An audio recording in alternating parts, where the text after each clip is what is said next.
Whether people want to admit it or not, Xbox is in trouble. They are in crisis mode as for the first time in years there's mounting pressure being directly aimed at Phil Spencer, the head of Xbox, and his leadership team. For years, Spencer has garnered a very positive reputation from the gaming community. He comes off as a very down-to-earth guy who cares about gaming and the industry. He doesn't wear the suit and tie, often can be seen online playing various Xbox games, and says everything you want to hear. He's completely different than his counterpart at PlayStation. Spencer is often credited as the savior of Xbox, as around 2014 the brand was nearly dead, thanks to a disastrous launch of the Xbox One, something Spencer now admits was the worst generation to lose. His predecessor Don Matterick is typically fully blamed for the failures of that generation, as he led the company to the reveal of the Xbox One in early 2013, which too was a disaster, and soon after he retired, just months before the launch of the console. This lack of leadership, as Spencer has stated, led to serious problems behind the scenes. Under Matterick, there was a cohesive team, and with him gone, it was a mess. Control of the Xbox brand was splintered across 3 different teams: a platform team headed by Mark Whitten, a first-party games team led by Spencer and another part of the company, and a separate marketing team that had been moved out from the rest of the Xbox planning. Just months after the launch of the Xbox One, Whitten had left the company, and Phil Spencer was the one left to pitch the value of the gaming division to newly named Microsoft CEO Satya Nadella. This came at a time in which the PlayStation 4 came out of the gate strong, outselling the Xbox One at a ridiculous rate. Phil Spencer was forced to pick up the pieces and figure out a path forward for Xbox, which he did. It was initially fixing many of the mistakes that were made entering into the new console generation, and eventually it led to Game Pass, the subscription service that is often dubbed as the Netflix of gaming. This process, though, took years, with many failures along the way, especially in regards to what matters most: the games. Lionhead and their game Fable Legends was shut down and cancelled. Quantum Break, which was marketed and hyped as the next big thing, ended up being a dud. Recore as well. State of Decay 2 and Dead Rising 4 were met to a mixed reception. Bleeding Edge was quickly forgotten. The once promising and highly anticipated Crackdown 3 was stuck in development hell for years, and when it finally released was a major disappointment. The 10-year-old Xbox cult classic Phantom Dust was getting a reboot until it wasn't. The most anticipated first-party exclusive Scalebound was looking great until it wasn't. Halo, the once powerhouse franchise of Xbox, was starting to show signs of cracking, as the launch of the Master Chief Collection was a disaster, and Halo 5, while met to mostly positive reviews and selling decently well, just didn't quite have the impact that its earlier games once had. Some blame that on a boring, arguably bad story campaign and the cancellation of co-op split screen. Call of Duty, while never a first-party game, was the biggest franchise in the world and had DLC launching on Xbox early until PlayStation swooped in around 2015 and got that deal for their platform. Something that happened quite often last generation, as PlayStation went out of their way to get exclusive deals with various major third-party publishers and their huge IP. Last generation, PlayStation was just a lot more aggressive with a prioritization on high-quality experiences that you could only get on their platform, first and third party, an aggressiveness that was very similar to the Xbox 360 strategy years before. Even Nintendo, though, delivered in this regard when the Switch came about. Xbox is and has been for a while now in third place, playing catch-up for years. Their first-party problems led them to prioritizing a lot of smaller independent games, which likely didn't garner the results that Spencer and his team wanted to see. Obviously, Xbox weren't without their victories, from their support of backwards compatibility to Gears of War to Forza to Cuphead to Psychonauts 2 to Sunset Overdrive to eventually Sea of Thieves, but even the most staunch Xbox supporter would admit these wins were too far and few in between. And even then, what Xbox was severely lacking were new blockbuster must-play big-budget games that both PlayStation and Nintendo were regularly delivering for their platform every few months, a problem that Spencer acknowledged on multiple occasions, which led to the invention of Game Pass and the unlocking of the massive war chest that parent company Microsoft holds at their disposal. This This vision became a reality in 2017 and only further escalated in the years to follow as smaller acquisitions of studios such as Ninja Theory, Playground Games, and Obsidian Entertainment began early on. Then it was publisher Bethesda and all of their studios and IP for billions, and then it was mega publisher Activision Blizzard and all of their studios and IP for a lot more billions. We'll see if that last deal actually pans out or goes through, because right now it looks like it has an uphill battle with regulators. Most importantly though, near the end of the Xbox One era, we were starting to see a promising road ahead. There was hope, a vision that players could get behind, one that could see Xbox dominate competition once again. Xbox finally had made the moves of getting tons of first-party talent with promising projects such as Halo Infinite, Fable, Starfield, Everwild, and Avowed on the horizon, with the launch of the next-generation Xbox console in sight. On top of that, instead of spending $60 or $70, a subscription to Game Pass for $10 a month got you first-party games day one, and access to an expansive catalog that was regularly being updated with new and old games. All of the moves that Spencer and his team at Xbox had been making gave great confidence that soon enough Game Pass would be a must-have for any and everyone. Unfortunately though, a couple of years later, and we are starting to see a repeat of some of the big issues that plagued Xbox last console generation. Primarily the lack of blockbuster must-play games, but also the inability of Spencer and his team to properly manage over the many studios that they now own. Simply put, many are starting to wonder if Phil Spencer is the right person to lead the company forward. As is the case in business, it really isn't about what you have done, it's about the present and the future. We've seen Xbox's fiercest competitor, PlayStation, take that approach when they essentially got rid of Sean Layden as CEO of SIE America a few years ago in favor of Jim Ryan, who has had a more expansive approach to maximize the potential of their IP beyond just single-player story-driven games. Yes, even after that massively successful PS4 generation, Sony wanted bigger, so they looked for someone else to achieve that. Ryan also has made life a living hell for Xbox as he continues to strike major exclusivity deals, acquisitions, and yes, objections to Xbox's attempt to purchase Activision Blizzard for $70 billion. There was a time in which Phil Spencer of Xbox, Sean Layden of PlayStation, and Reggie Fils-Aimé of Nintendo all took the stage of the Game Awards, a rare moment of unity seeing the leaders of the three major console companies coming together, which will certainly not be happening likely ever again. Xbox began this generation in a very strong position, leaving many optimistic about the future, but the last number of months have had many singing a different tune, one of concern. It began with Halo Infinite, the game of all games, originally described as having a 10-year plan which included further narrative content. Infinite was a project in development hell, losing multiple creative leads, scaling back ambition, and then having its big gameplay reveal poorly received, with many making fun of the lackluster graphics and visual design. This led to a delay of nearly a year, and then to make matters worse, core franchise features such as campaign co-op and Forge mode were announced to be further delayed beyond the launch of the game. While Halo Infinite did release to a mostly positive reception, its bold long-term live service plans were blown up as developer 343 Industries, which had lost dozens of developers and leaders in the lead up to the game's release, disappointed with lackluster support for the game post-launch. This led to 343 making the decision to cancel split-screen co-op, something that they promised wouldn't happen again after they canceled it years before with Halo 5. For the first time, many were starting to question Phil Spencer's leadership, as years before, he had been quoted saying, "If we lost our way with Halo, we lost our way with Xbox." And in many people's eyes, that's exactly what happened, with even former Bungie developers critiquing 343 for the decision-making that was happening with Halo. This was not something that was just happening with Halo Infinite. It was a reputation that 343 had earned with under-delivering with Xbox's once most prestigious franchise. Eventually, a major leadership shakeup happened with 343 head Bonnie Ross stepping down in September 2022, citing a family medical reason for the reason why. Insiders, however, claim that she was pushed out by Microsoft due to the state of the franchise. Longtime Halo developer Joseph Staten, who was brought in to fix Halo Infinite after its disastrous gameplay reveal, serving serving as campaign project lead and later head of creative, left the studio in early 2023.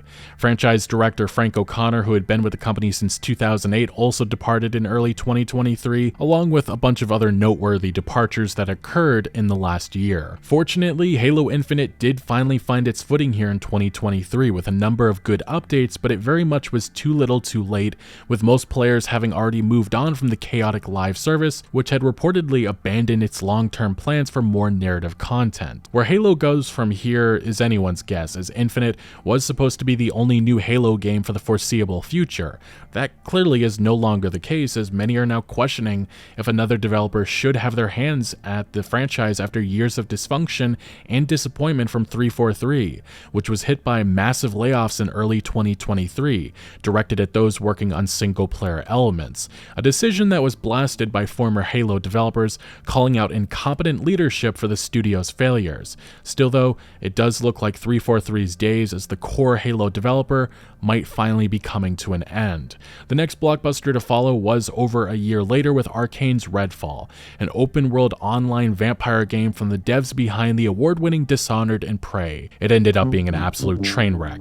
Even before release, the game was plagued with negative press from forcing an always online connection to not having a 60 FPS mode available day one, even though the game's physical cover mentions it as a core feature. Reviewers called Redfall the worst game of 2023. At launch, it was buggy, broken, and boring, earning an average review score of just over 50 out of 100. Ouch. This title, more than anything, has been an indictment on Phil Spencer and his leadership team, calling into question if he is the right person to lead the company moving forward. When Xbox purchased Bethesda, many were under the impression that Spencer would transform and enhance the studios. That has not happened. In an interview with Kinda Funny Games a few days after launch, Spencer acknowledged the disappointment and the need for them to be better. He seemingly admitted that they weren't hands-on enough with the project. He also, for the first time ever, was very open about the failures of his management and even acknowledged people wanting to see him fired. Spencer talked at length about how he doesn't believe making great games is enough to win over players that are already on PlayStation 5 or the Switch, specifically saying there is no world where Starfield is an 11 out of 10 and people start selling their PS5s. And additionally, he later said, "I see commentary that if you just build great games, everything would turn around. It's just not true that if we go off and build great games, all of a sudden you're going to see console share shift in some dramatic way." These remarks were heavily critiqued, as many pointed out the need for Xbox to give players a reason to jump into the Xbox ecosystem. Obviously, many won't abandon their PS5s, but that should not be the goal for Microsoft. It should be regularly delivering on great games, something that has not happened since the Xbox 360 days, an era in which many younger kids didn't grow up in or experience at all. Phil Spencer has been leading Xbox for about 10 years now, and it always has been next year things are going to get better. Next year things are going to come to fruition. Next year, Xbox is going to produce a Game of the Year contender. In 2014, Phil Spencer was appointed as the new head of Xbox, and almost immediately he started to get gamers excited for the future. He said that the best lineup in a long time was coming, him teasing E3 2014. In 2015, he again said it was going to be a banner year for Xbox. In 2016, it was yet again another big year for the Xbox One. 2017, again, another big year for Xbox, and he also started to hint at to get people excited for the future with Project Scorpio, which obviously would eventually become the Xbox Series X and S consoles. In 2018, they were going to be showing off record number of games as it promised its biggest year yet, and 2019, it's going to be an even better year for Xbox. And 2020 will be a special year for Xbox according to Phil Spencer. 2021, we started to hear about the Xbox Series X launch, in which Phil Spencer was teasing that it had its best launch lineup position ever. And then quickly that tune changed, in which holiday 2021 lineup will be more important to next-gen consoles than launch games. Yeah, that had to change because Halo Infinite obviously got delayed for about a year. And then in 2022, Xbox really wanted to nail down on the next 12 months, but this launch lineup, all of these games, a lot of them ended up getting delayed, and the ones that did release, such as Redfall, ended up being an absolute disaster for Xbox. Phil Spencer even admits that this was just a total misfire for them. And here we are again in 2023, and Phil Spencer teased before the year even began, saying that this was going to be an even stronger year. And the big question is, when is Xbox actually ever going to deliver on this? It's always the next year. It's always things are going to get better, but we have not seen the results. We've seen the acquisitions. We've seen lots of moves made, but none of the results. And Xbox right now is starting to trail behind PlayStation in terms of sales. Obviously, Xbox has said they don't care about their console sales. It's all about growing the Xbox ecosystem. And that's fair, I suppose, because the Xbox Series X/S are starting to trail behind the PlayStation 5. And then on top of that, what's even more alarming is the fact that year over year, Xbox hardware sales have fallen 30%. That is not a good start to this new generation, even though we are a couple of years now in. And Game Pass, though, has been bringing in a lot of money, but the problem is we still don't really have a great idea if this is profitable or even sustainable. Xbox has kind of been flip-flopping on that front for the last couple of years. And then on top of that, the Xbox Game Pass still isn't reaching the target that Microsoft has in place. A lot of people have been arguing that Microsoft may be in fact hitting their ceiling, as the Xbox ecosystem really isn't growing to the point where Xbox Game Pass can flourish like it was probably expected to. And that is largely contingent on them having, great games for people to play. And when you're right now having to market Redfall as your go-to game for people to subscribe to Game Pass for, that's just not something that's going to work, especially when reviews are in the 50s. But another big issue with Game Pass, which has led to some developers just not wanting to launch their games on that platform at all, is this revelation. Phil Spencer said that Game Pass leads to more game sales, but in CMA documents with regulators for the Activision Blizzard deal, they confirmed that no, Game Pass is actually cannibalizing sales. And then obviously Xbox has had some mighty goals for their first-party games. They said they wanted to continue by studios, and they wanted to release games every single quarter. That is a bold vision for the future, but the problem is that vision was made in June of 2021, and right now we're lucky to see Xbox deliver one high-quality game a single year, while PlayStation has them out every quarter. And even then, when Microsoft does have these breakout hits such as Hi-Fi Rush, it's really unclear how successful these games are. We obviously have Microsoft saying that these games such as Hi-Fi Rush has reached their expectations, but then there's some insiders, reporters such as Jeff Grubb saying that they've heard that it actually underperformed. And then on top of that, on top of all of this, we've been seeing multiple third-party games prioritizing PlayStation 5 optimization before launch. That was noticeable with Hogwarts Legacy earlier this year, and more recently with Star Wars Jedi Survivor, in which the game runs a lot better on the PlayStation 5 versus the Xbox Series X and S counterparts. And that is because most of those sales are going to be happening on the PlayStation 5 because there just is more gamers on that platform right now. And there have been other developers in the past calling out the Xbox Series S as something that's really causing problems because let's just be honest, some are arguing that it's holding back next gen because of how limited the hardware is within the console.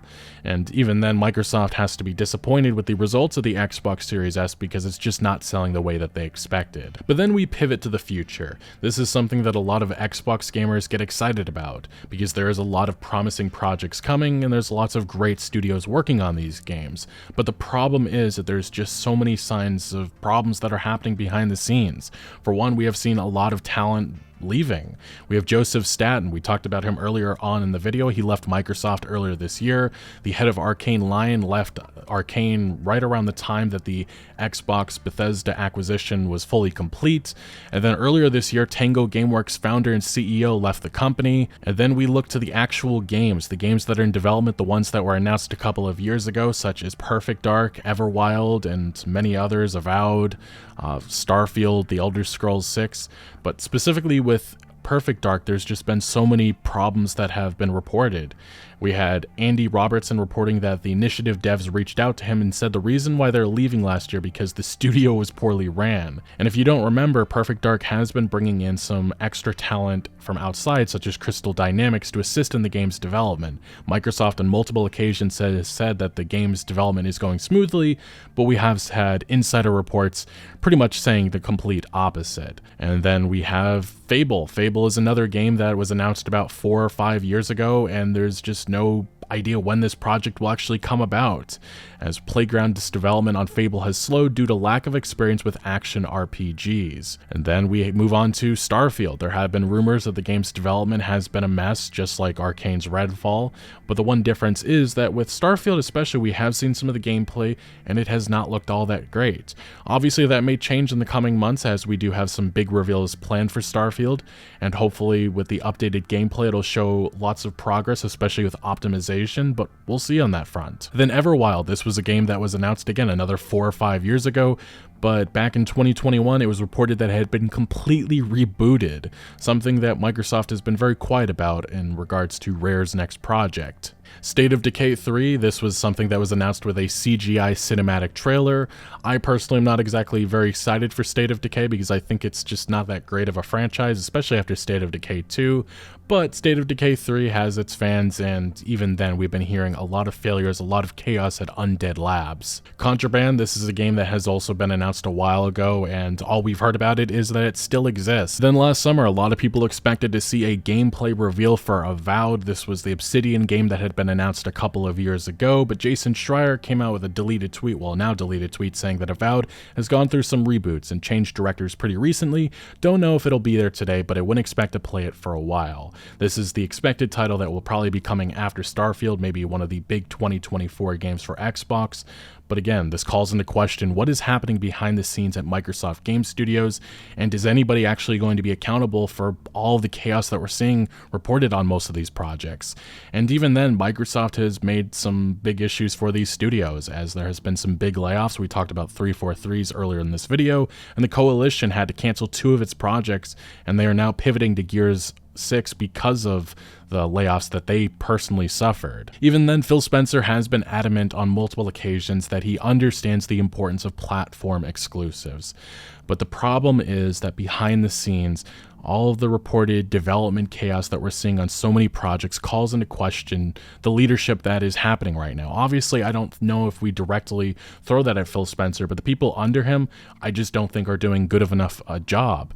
And there is some promising projects on the horizon. We talked about a couple of them. I'm excited to see some gameplay and some reveals for Avowed and Fable. But there's also like In Exile's next game, which is reported to be an FPS RPG. Maybe it'll be a shocker and be a Fallout game. That would be a hell of a revelation. But we just don't know enough about the future because Xbox is very quiet on this front, and all we've gotten is really CGI cinematics. But again, maybe that changes this summer. Maybe we get a better idea of the future with actual gameplay, actual release dates. But how these projects actually turn out, that'll be a different question, because obviously a lot of people expected a game like Redfall to launch to pretty decent to positive reviews because of Arkane's reputation. That did not happen, and again calls into question how hands-on is Microsoft with these projects, because again, the game has a 56 out of 100 on Metacritic. That's horrible. And all we've heard right now is that Bethesda has been pretty much given autonomy. That is not something a lot of people expected, because of the fact that Bethesda just has had a lot of problems, and a lot of people hoped when Microsoft acquired them that they would come in and try to clean up the act that Bethesda has, well, the struggles that they've had the last number of years.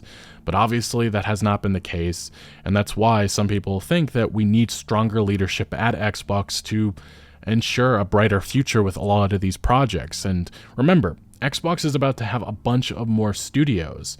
Treyarch, Raven Software, High Moon, Beenox, Sledgehammer Games, Infinity Ward, Demonware, Toys for Bob, Blizzard. It just goes, the list is so long. Add all of these studios on to the already owned studios that Xbox has, who are there right now are not very managing all that well.